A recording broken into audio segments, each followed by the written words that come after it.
toi qui viens de cliquer sur cette vidéo. Cette vidéo, c'est littéralement l'histoire de ma maladresse, de mon manque d'attention et de mon manque d'organisation. Effectivement, ça fait plusieurs semaines, voire mois que j'ai lu certains livres et que j'ai littéralement oublié de vous en parler. Donc cette vidéo, c'est pas vraiment mes lectures de février. Enfin, pas que, il y a mes lectures de février, mais il y a aussi les lectures de novembre, décembre, janvier que j'ai oublié de vous parler par manque d'organisation ou littéralement aussi par manque d'espace de stockage de mon téléphone qui a supprimé une vidéo et que j'ai littéralement oublié qu'elle avait été supprimée. Voilà à quel point je suis désordonnée. Voilà, maintenant vous le savez. Donc, pour vous parler des romans que j'ai lus, je vais utiliser Livre Addict pour me retrouver dans quel livre j'avais lu, plusieurs mois plus tôt pour pas trop me mélanger. Pour commencer, je vais vous parler d'un coup de cœur phénoménal, d'un livre incroyable de... Alors moi je l'ai lu sous le PDF de l'auto-édition, mais il est sorti il n'y a pas très longtemps dans la maison d'édition EA si je me trompe pas. Et la couverture est vraiment trop belle. Je l'ai vu, la coïncidence est incroyable, c'est que le mois dernier, je suis allée faire mes courses et par curiosité, je suis allée voir dans le rayon culturel et je l'ai vu dans le rayon. Je l'ai vu dans le rayon. Ça m'a fait un truc parce que je me suis dit que ce livre-là, il avait littéralement fait son cheminement dans la vers une maison d'édition, vers le monde du livre, vers le monde de l'édition et qu'il le méritait amplement. Je vous mets la petite vidéo pour vous montrer de quel livre je parle.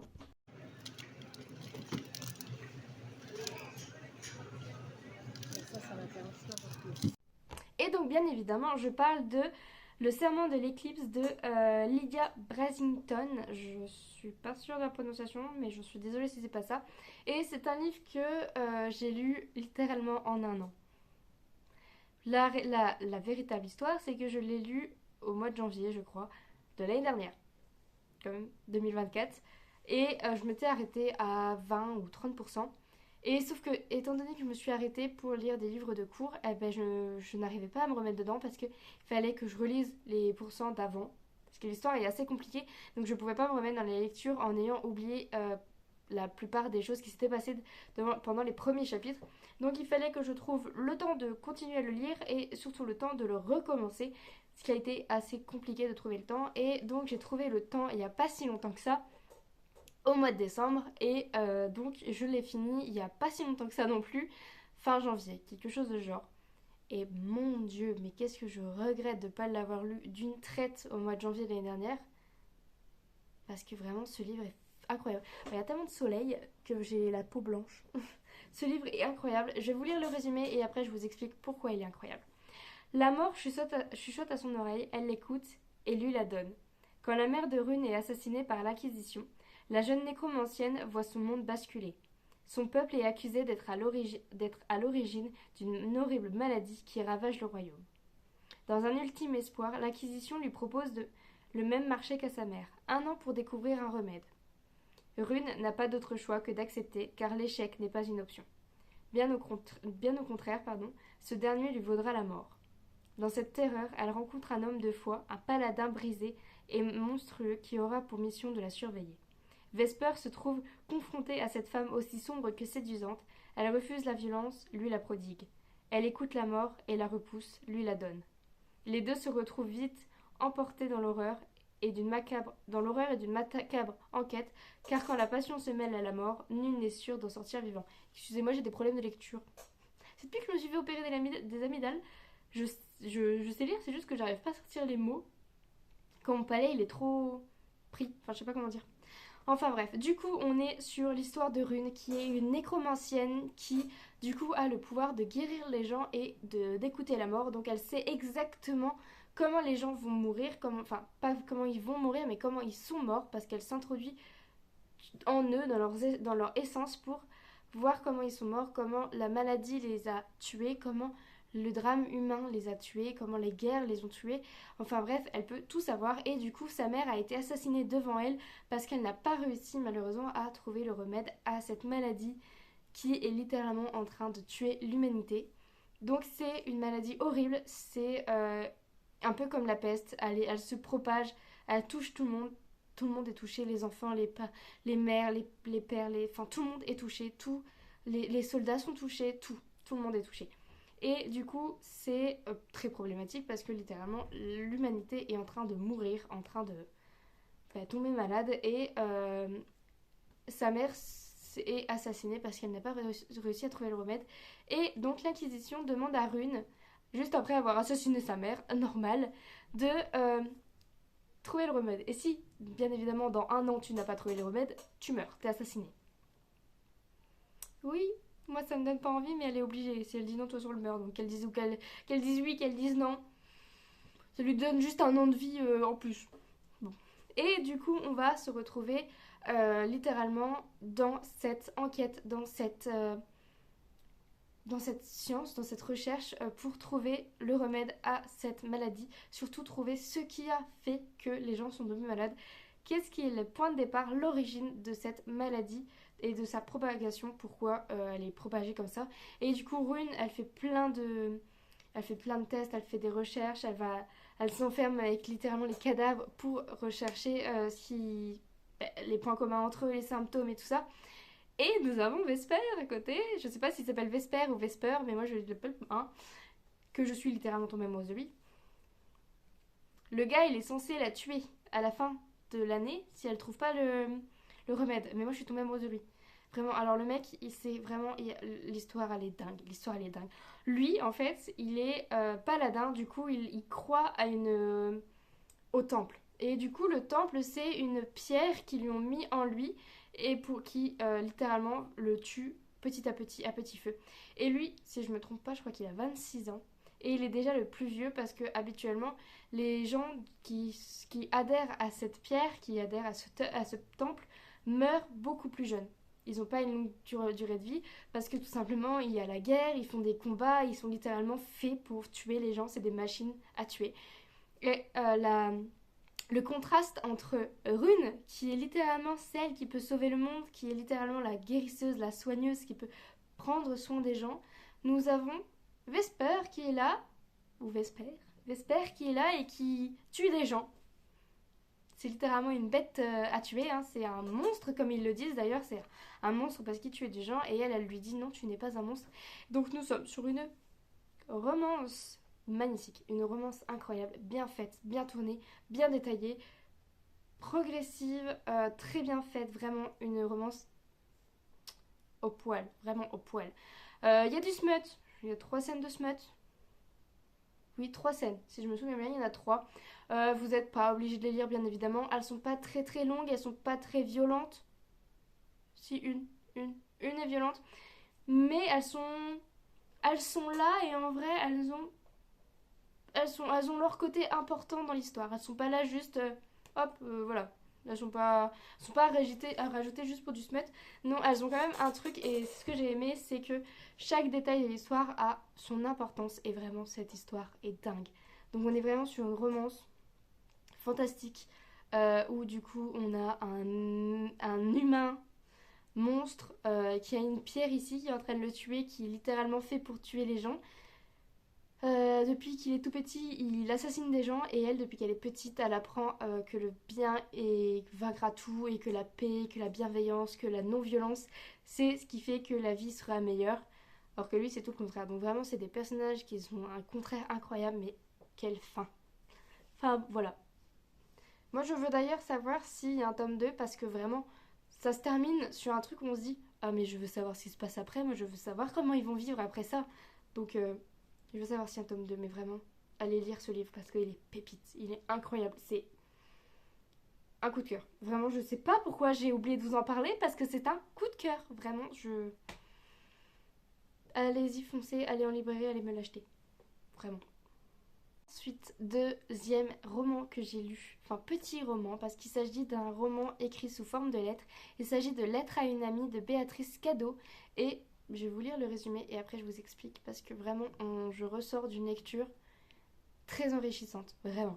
Sous la forme d'une lettre à une amie que j'ai perdue de vue, ce récit raconte un voyage entre 2 vies sur 2 continents. Au travers de cette lettre, des souvenirs d'enfance ressurgissent et m'amènent à voyager entre le monde d'aujourd'hui et celui d'une autre époque. Le passé se mêle au présent en montrant que nous pouvons avoir vécu dans une autre vie des situations identiques. Pour que l'histoire ne se répète pas, nous devons apprendre à guérir nos blessures de la vie. Cette lettre est un pont entre le passé, le présent et une vie antérieure. Et en fait, ce qui fait que le livre est une vraie claque dans la tête, c'est que déjà l'écriture est incroyable. J'ai vraiment eu l'impression de lire une lettre écrite par Jane Austen. Vraiment, l'écriture est fait tellement... Est, je sais pas ce que c'est. Est tellement belle, tellement bien maniée, tellement littéraire en fait, tellement bien écrit en français, bien écrite, que j'ai eu l'impression de lire des lettres de l'ancien temps. Et le fait de... C'est un peu chiant. Et on est littéralement dans les souvenirs de la personne qui écrit, comme si on envoyait... Enfin, vraiment, en fait, pour bien... J'ai l'impression de m'envoyer quand je vous en parle, mais en fait, il faut se dire que l'histoire est faite, c'est décrit comme une lettre qu'on envoie à une amie, où on décrit notre vie, où on lui demande des nouvelles, parce que souvent elle lui dit, est-ce que tu as eu ça? Est-ce que tu as eu la maison que tu rêvais? Est-ce que tu as eu le jardin dont tu rêvais? Et après, elle raconte des éléments de sa vie en même temps. Et en fait, j'avais l'impression de, de lire quelque chose que j'aurais pu ou que j'aurais besoin de un jour écrire à moi-même, vraiment. Mais c'est en fait, enfin, comment dire? C'est un peu comme si grâce à ces lettres-là, si on écrivait une lettre à une amie, tout en parlant de ce qu'on a fait de notre vie et de ce qu'on a réussi à faire et de ce qu'on voudrait faire et de nos souvenirs, ça fait comme si on faisait un inventaire de ce qu'on a réussi à faire, qu'est-ce qui nous a permis d'avancer dans notre vie, ce qui nous reste encore à faire et tout la bienveillance, tout le plaisir qu'on a eu dans notre vie. Vraiment, c'est un livre qu'il faut lire. Parce que ça m'enquiquine cette voiture qui sonne là. Je sais pas. Ah, ça y est. C'est vraiment un livre qu'il faut lire parce qu'il y a une philosophie incroyable derrière et je me dis qu'on devrait tous s'écrire cette lettre à une amie et que cette amie, ben en fait c'est le nous du futur. Par exemple, s'envoyer une lettre en se demandant si est-ce que ça va encore aujourd'hui, est-ce qu'on a réussi à réaliser tous nos rêves et qu'est-ce qu'il nous reste à faire pour réaliser nos rêves par exemple. Je sais pas, ça donne l'impression de ça donne un peu ça donne un peu l'envie de faire l'exercice de voir ce qui nous reste à faire pour réaliser nos rêves, pour comprendre le cheminement de notre vie et tout ça. Vraiment, je sais pas comment vous en parler en fait, c'est fou. Je sais pas comment vous en parler de ce livre-là, il faut juste le lire.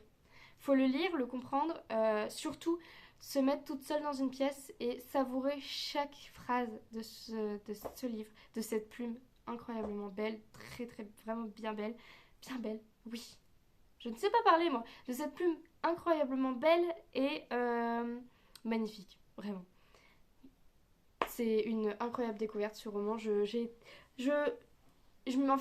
quand je l'ai demandé en partenariat, je m'étais dit, ça me rend curieuse. Une lettre à une amie, ça me rendait un peu curieuse de découvrir ce que c'était. Et en fait, je suis vraiment heureuse. Je suis vraiment heureuse de l'avoir lu et de l'avoir découvert. Parce que c'est vrai que à la fin du résumé, elle dit, cette lettre est un pont entre le passé, le présent et une vie antérieure. Et vraiment, c'est exactement ça quand je vous dis qu'il faudrait faire l'exercice de s'envoyer une lettre pour savoir ce qu'on a fait de notre vie. Vraiment. C'est... Voilà, je sais pas comment vous en parler de ce livre. Je veux juste aller le lire. Ensuite, j'ai lu ce mois-ci un petit roman, mais d'une douceur et d'une pépite incroyable. Ça, c'est un livre que je conseille de lire à tous les humains de ce monde. Que vous ayez un chat, un chien, un poisson rouge, ou que vous n'ayez aucun animal chez vous. Je veux que vous lisiez ce livre, vraiment. Alors, il s'agit de Des amours de chat, point de vue et réflexion de deux adorables coquins de JC, et vraiment, je vous montre la petite adorable petite bestiole, enfin les deux petites adorables bestioles. Donc c'est bleu et noir et une vie d'enfer, deux pauvres incompris et mal aimés, une galère au quotidien. Je vais vous montrer parce qu'il y a des petites illustrations et je vous parle du livre dans 2 secondes. Dès que j'aurai trouvé une petite illustration juste pour vous montrer la beauté de cette petite créature beaucoup trop mignonne. Vraiment, j'ai lu ce livre en plus à un moment de ma vie parfaitement adapté à ça, vraiment, voilà, vraiment trop beau. En gros, on est sur l'histoire de Noir et Bleu, qui sont deux petits chats roux, identiques, parfaitement identiques, et leur maître les a appelés noirs et bleus pour les différencier avec leur collier, parce qu'ils sont vraiment identiques. Et en fait, ils ont été abandonnés par leur famille de base, donc dans un petit carton comme ça, alors qu'il pleuvait, enfin vous voyez, en pleine nature. Comme la cruauté humaine qui abandonne les animaux en pleine nature. Voilà.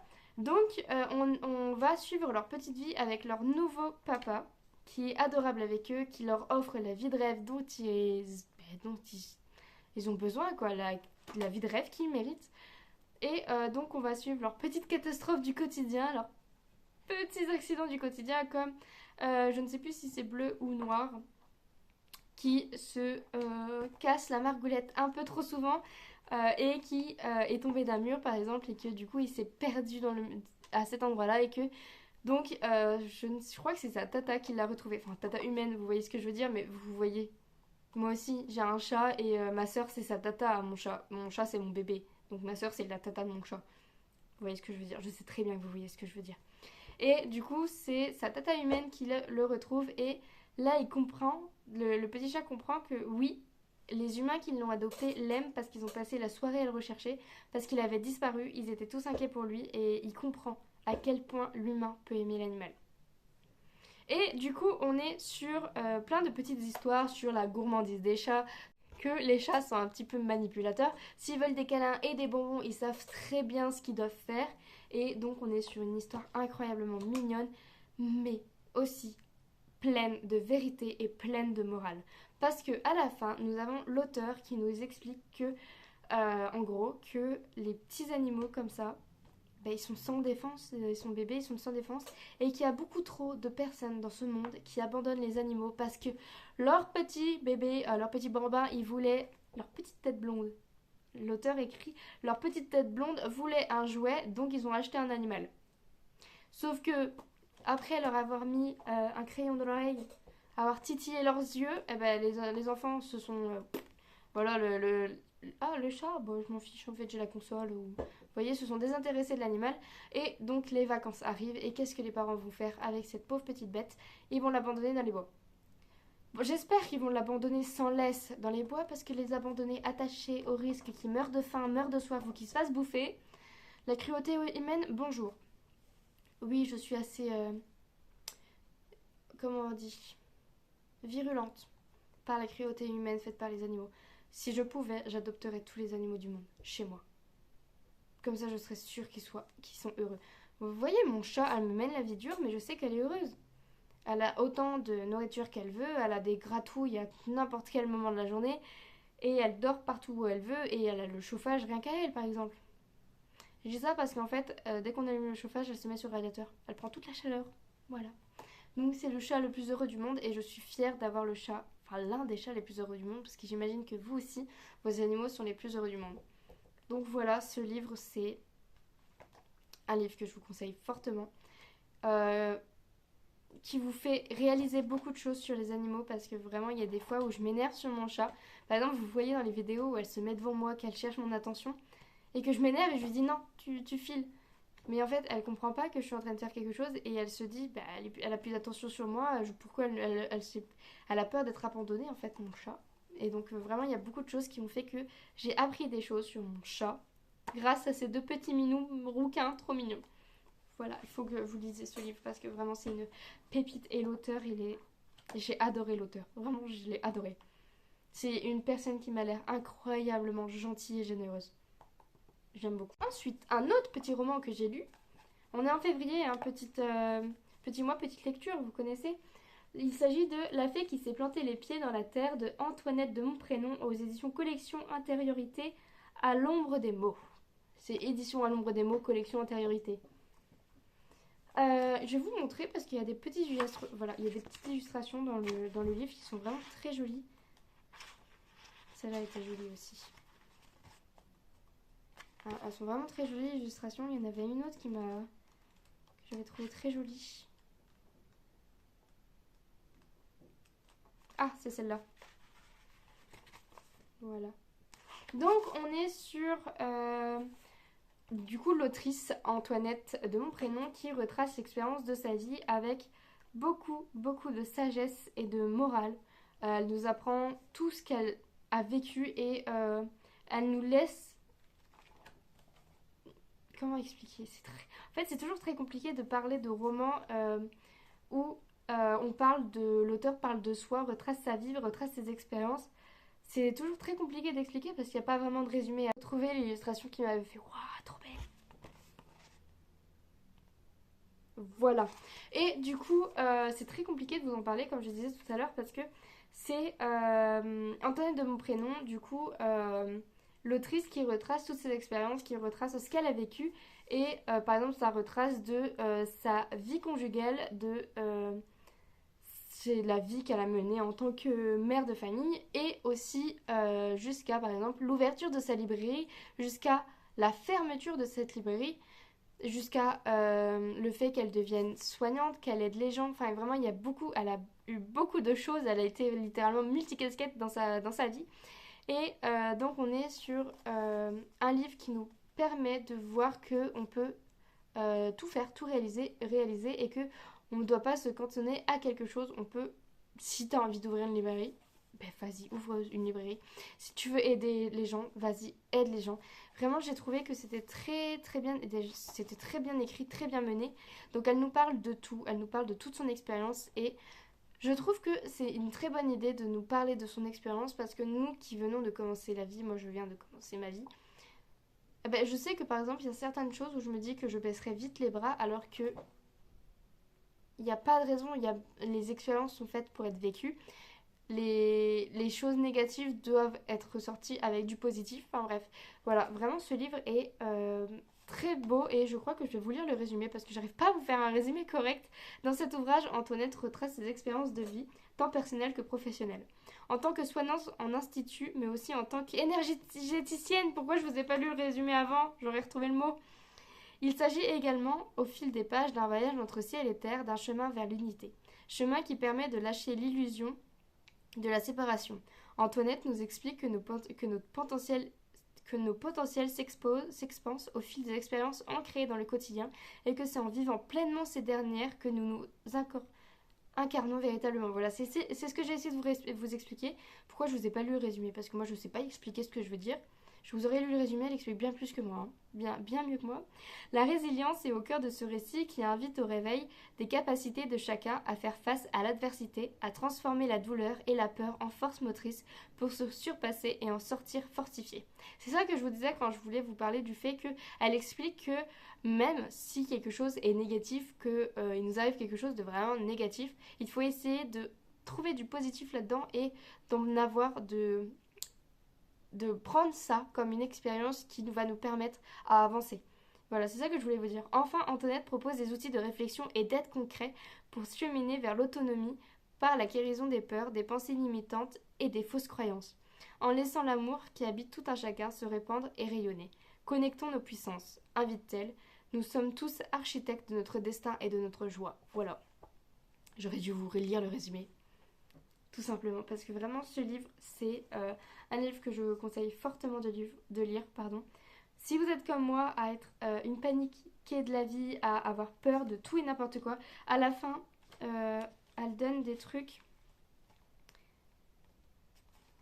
où il faut rétablir l'équilibre et tout ça.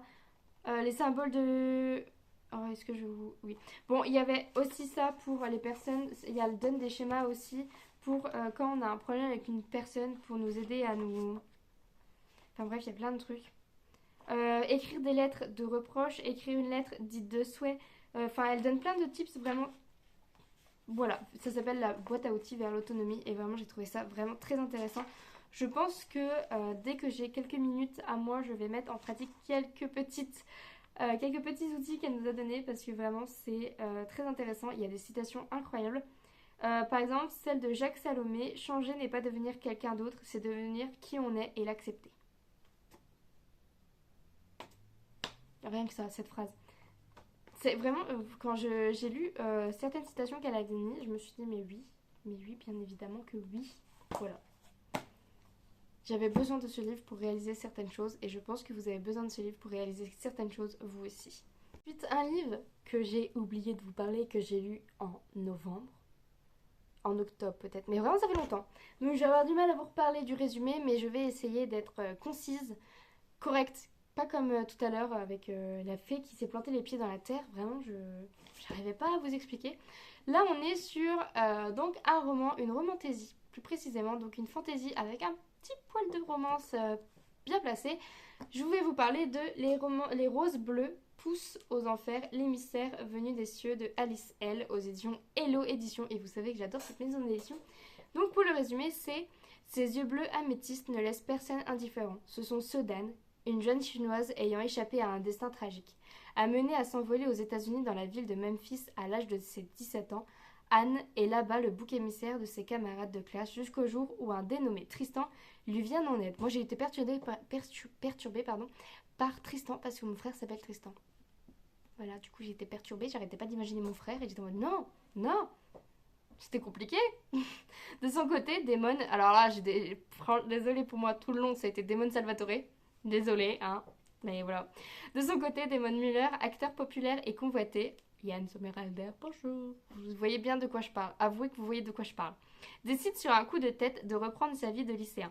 Partagée entre les deux hommes, l'héroïne est tiraillée par cette dangereuse tentation. L'un est l'incarnation du bien, un ange au service des dieux. L'autre incarne le mal, un démon au service de Satan. Mais alors, pourquoi cet être venu d'ailleurs ont-ils après notre héroïne? Du coup, on est sur une histoire où on est dans notre monde, dans un monde avec des penchants sur le qu'est-ce qui est le bien, qu'est-ce qui est le mal et quelle est la limite entre le bien et le mal. Donc on a toute cette petite guerre-là qui se met lentement en route, je sais pas comment le dire. Bref, il y a plein de personnages, on est sur les points de vue de différents personnages et du coup il y a tout un cheminement qui se crée sur le bien et le mal, comme je vous ai dit tout à l'heure, mais j'ai du mal à trouver mes mots, c'est fou aujourd'hui. Et donc on est sur une histoire très très bien écrite, une fantaisie. Si vous aimez la fantaisie, c'est le livre qu'il vous faut parce qu'avec le petit poil de romance, après j'ai trouvé que la romance... Alors là c'est un tome 1, donc, mais la romance c'est pas très... Il y a les sentiments qui sont mis en avant, il y a beaucoup de sentiments, les sentiments sont bien révélés et tout. Mais le côté romance, moi je suis amoureuse des romances, donc voilà. Il y avait beaucoup... En fait, il y a plus le côté fantasy que romance. Donc on est sur un monde où il y a du coup les démons comme par exemple Satan. On a Anne qui doit comprendre tout ça, qui doit combattre tout ça, qui doit essayer de comprendre ce qui se passe. Et donc on a avec elle Damon qui lui est la star montante, la star que toutes les jeunes filles sont folles de lui. Mais j'imagine bien s'il ressemble à Damon Salvatore, effectivement toutes les filles seront fans de lui, mais je crois pas du tout. Hein. Que c'est ça, c'est juste moi dans ma tête que j'ai hyper imaginé lui. Je sais pas si l'auteur l'a imaginé, mais voilà, moi j'ai imaginé lui. Enfin bref. Du coup, lui c'est le personnage, littéralement le bad boy, le personnage que on tombe souvent amoureuse quand on lit des romances assez... Je vais essayer de vous en parler un peu mieux parce que du coup depuis octobre j'ai complètement oublié. Donc on est sur une romantaisie qui est beaucoup portée sur la fantaisie parce qu'on a des personnages qui ont des super pouvoirs, des personnages des surnaturels comme des démons donc ces personnages-là ils ont la capacité de par exemple de pouvoir se téléporter, la télépathie, de créer des boules de feu et vraiment les personnages sont très très bien réalisés, très bien. Chaque personnage a sa personnalité, c'est le cas de le dire. Et donc, ils peuvent représenter la cruauté, la bienveillance. En fait, tout ce qui est caractéristique de l'humain, eh ben, chacun représente quelque chose. Et vraiment, j'ai trouvé ça incroyablement incroyable bien. En plus, moi qui suis fan de la série Lucifer en ce moment, les trucs de Satan et tout ça, je suis dingue, j'adore. Donc voilà, on est sur une romantaisie, mais la romance n'est pas trop forte, n'est pas très... Elle est là, mais sans vraiment prendre le dessus sur l'histoire. L'histoire est vraiment centrée sur les démons, sur qu'est-ce qui est le mal, qu'est-ce qui est le bien, ce combat entre le bien et le mal. Et par exemple, tout ce qui est scène de le smut et tout ça, il n'y en a pas. Il n'y a pas de smut, il y a juste quelques petits bisous par-ci par-là. Mais comme c'est un tome 1, je me dis que c'est peut-être la mise en place de l'histoire qui fait qu'on n'a pas eu énormément de romance, peut-être. Mais dans mes souvenirs, il n'y a pas eu tant de romance que ça. Après, je sais que certaines personnes, quand ils lisent de la fantasy, ils adorent c'est qu'il n'y ait pas trop de romance. Mais là, moi, je m'attendais à... Enfin, c'est un triangle amoureux et il y a quand même plusieurs personnages. Moi, je m'attendais à ce que la romance soit beaucoup plus mise en avant, mais vraiment c'est que moi, je sais que je suis une amoureuse de la romance, je lis beaucoup de livres romantiques et je veux que ça pleure de romance, je le sais, donc voilà. Mais sinon ce livre est, j'ai oublié de vous le montrer depuis tout à l'heure je crois, mais sinon ce livre est une pépite, vraiment il est très, très bien écrit, alors je ne sais plus le nombre de pages, 422 pages, et vous avez ce horrible petit truc là à suivre qui fait que vous ne savez pas ce qui va se passer pour l'instant, mais voilà, je vous le conseille fortement si vous aimez la romance avec des démons, des pouvoirs et tout ça, je vous le conseille. Et voilà, erreur réparée sur mes maladresses de oublier littéralement de publier une vidéo sur les chroniques que je dois rendre. Et oui, vraiment, je suis désolée, je suis une booktubeuse catastrophique, désorganisée, mais tout ce que vous voulez. Enfin bref, du coup, j'espère que vous avez aimé cette vidéo malgré le fait que je ne savais plus parler des livres que j'avais lus il y a 3 mois. Voilà. J'espère vous avoir fait découvrir des nouvelles lectures et que vous avoir donné envie de lire de nouvelles lectures que vous aurez peut-être pas découvert si si je vous en avais pas encore parlé. C'est dur aujourd'hui, hein. Donc voilà, j'espère que vous allez passer une très bonne année parce que du coup c'est juste ma 3e vidéo de 2025. Donc si je ne vous l'ai pas encore dit, je ne sais plus. Je vous souhaite une très bonne année 2025. Je vous fais des gros bisous. N'hésitez pas à liker et à commenter.